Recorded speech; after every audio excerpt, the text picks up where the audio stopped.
If we win, I think we're going to get it resolved very quickly. I really think we're going to get it resolved. I hope we have more good relations. We're going to have. Oh, I see. Yeah. But you know, it takes two to tango. And I know you were listening, but when you watch that video, kind of the look on Zelensky's face, and he looks at him, he goes, "I think we have a good relationship."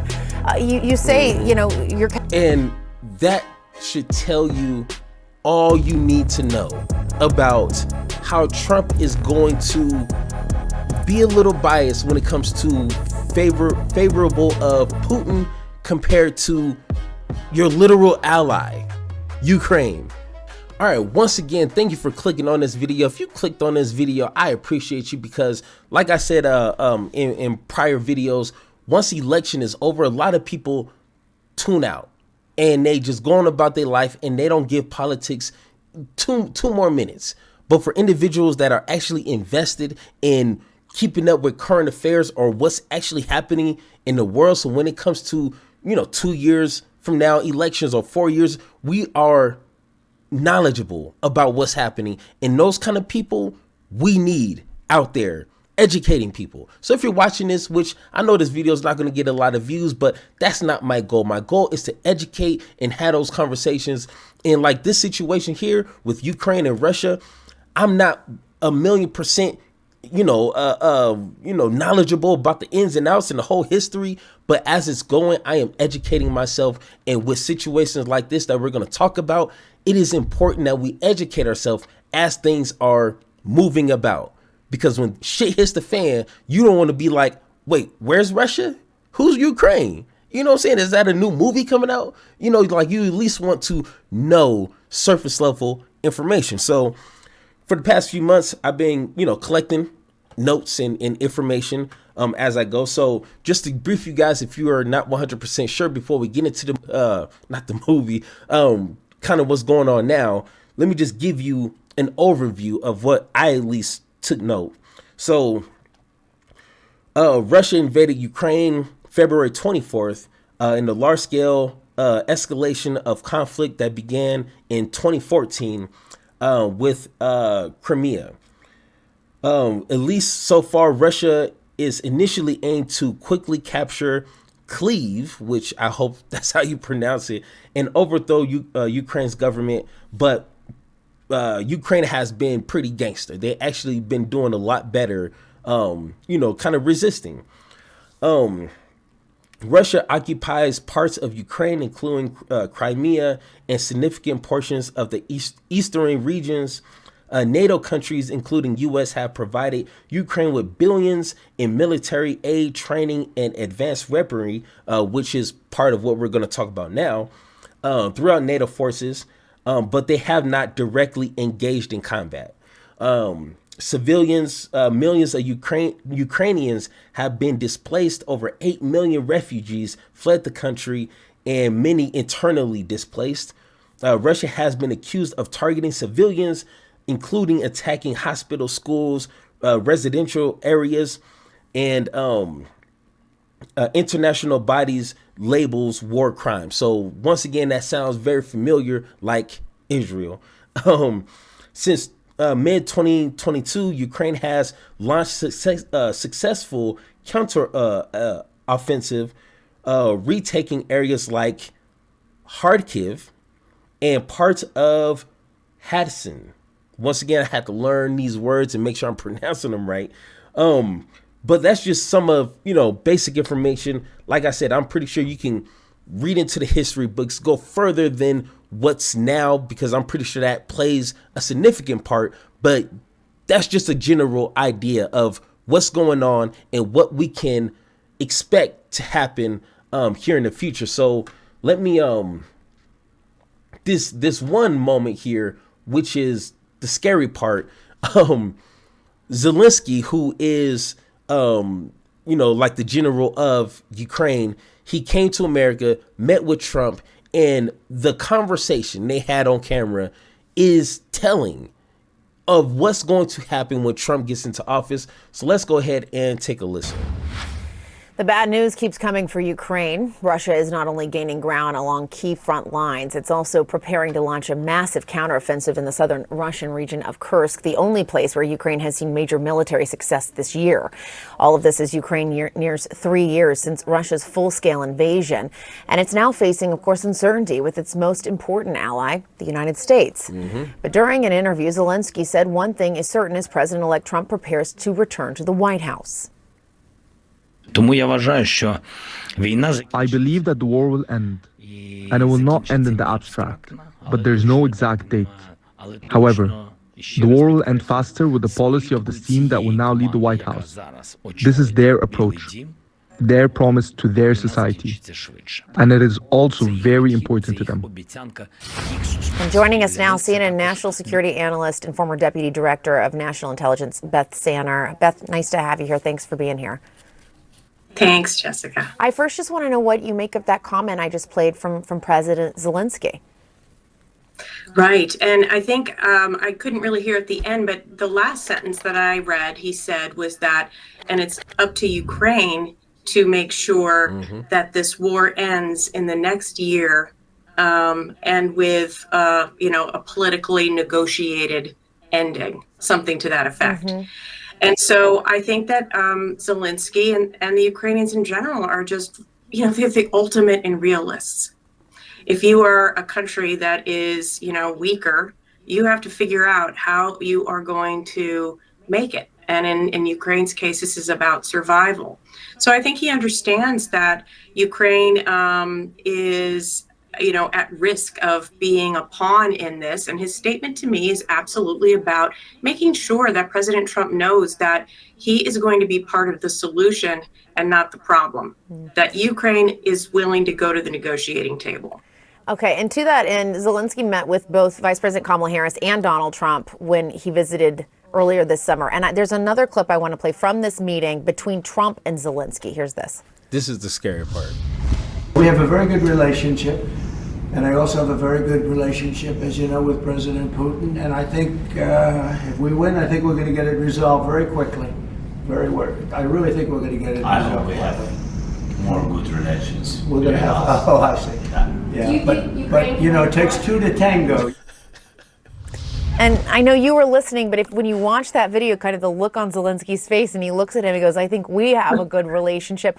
You say, you're... And that should tell you all you need to know about how Trump is going to be a little biased when it comes to favorable of Putin compared to your literal ally, Ukraine. You know what I'm saying? Like he said, standing next to the guy, I have a really good relationship with Putin, the Russia people. I love them. I love them so much. Like, hey, what about the dude standing next to you, bro? Like, address him and your relationship with him and how you're not going to let your allies down. You see what I'm saying? Like, I wish they can use that kind of energy that they have for Israel into their ally, Ukraine. We're never going to stop, supporting and standing up for Israel. But Ukraine, I guess, just fuck them, right? Just whatever, So now let's talk about what's happening, at least within the past 24 hours. If you're watching this, or if you're watching this the next day, this would be 48 hours. So let's new this morning, just days after President Biden gave the green light, U.S. officials tell CNN that Ukraine is firing the first powerful U.S.-made longer-range missiles inside Russia. Moscow has said this constitutes direct U.S. participation, and it's being seen by the Kremlin as a major escalation of a conflict that began 1,000 days ago. Ukrainian President Vladimir Zelensky is warning about what's ahead if Vladimir Putin isn't stopped. Now, Putin has brought 11,000 North Korean troops to Ukraine's borders. This contingent may grow to 100,000. While some European leaders think about, some elections or something like this at Ukraine's expense, Putin is focused on winning this war. He will not stop on his own. Cedric Layton joins us now. He is a CNN military analyst and a retired U.S. Air Force colonel. Previously, President Biden held off approving the use of these longer-range U.S.-made missiles out of concern it could escalate the war. Is that still a real possibility amid these threats from Russia now? Well, especially with those threats, Pamela, yes, it is a possibility. And so that's why the U.S. is kind of threading that needle. Now, what they have seen, of course, in the past with every single weapon systems, whether it was the HIMARS systems or the F-16s or the Abrams tanks, they would have to get to yes at some point. And at first it was a firm no from the United States. And then as developments occurred, each one of those weapon systems became part of the Ukrainian arsenal. Sometimes, like in the case of the Abrams tanks, too late to have an impact on the battlefield as the Ukrainians had originally intended. But when it comes to the ATACMS, it remains to be seen. A lot of people are saying that this is a bit too late and a dollar short. However, it has had an impact already. You showed the graphic of the attack on Bryansk, which is just to the west of Kursk, which is the region that Ukraine has occupied a part of. So all of this is an incredible movement on the part of the Biden administration to try to get a foothold in the area, a firm foothold that is basically a forcing mechanism to get the Russians and the Ukrainians basically to the negotiating table. And that's I think, what we're seeing. So this can feed into what Trump wants to do when he assumes power. But it's also a situation where the Ukrainians have to have some tactical successes if they're going to have a successful effort at a peace conference and a viable ceasefire, at least. I want to get your reaction, as this is escalating right now. Ukraine is using these U.S.-made ATACMS. Russia has these threats. We're now learning that it has updated Russia's nuclear doctrine to theoretically, lower the threshold for Russia to use nuclear weapons. What do you think about that? Is Russia genuinely ready to do that? Well, that really remains to be seen. There are a lot of things, Pamela, that the Russians do that are, in essence, bluffs. And what they have found is that their conventional forces are not up to the level that they need them to be in order to provide a credible conventional deterrent to actions by NATO countries or the United States or even Ukraine. So the Russians are moving back to their nuclear weapon systems, and they're in essence ditching a no first use doctrine. They used to have a no first use doctrine, and now what they're doing is they're saying we will use nuclear weapons when our country is threatened, when the existence of the Russian state is threatened. And that means also, of course, the regime. So that is one of those areas where this could potentially put Russia in a corner. But there are certain things that can be done to get them off the escalatory ladder. And that is, of course, what the Biden administration is, I think, trying to do at this point. Now, I mean, and of course, guys, if you guys want to see the rest of that or just any other type of information, giving you more information, I highly suggest you do so.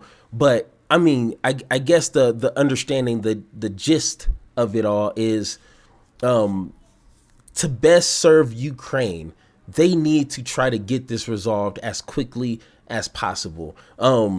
Like old boy said, it's a bit too short and a dollar short, or something like that. And with Trump jumping in, I don't have the full trust that Trump is going to step in and try to play mediator and give what's best for both parties.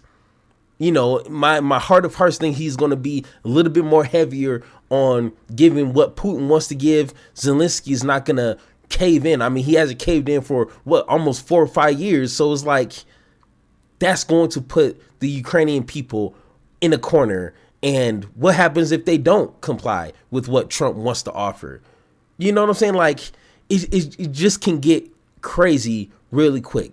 But like I said, I need to educate myself furthermore on the history so I can kind of figure out what led up to this. I have a decent idea, but it's better to really dive in so you can not be part of the solution, because it's essentially out of our hands. But when shit hits the fan, we at least know what led to it and who is the bad guy in this situation. So like always, if you guys have anything to disagree or you agree with me, let me know in the comments down below, or hit the Discord link so we can have that one-on-one talk. And like always, let's have that conversation.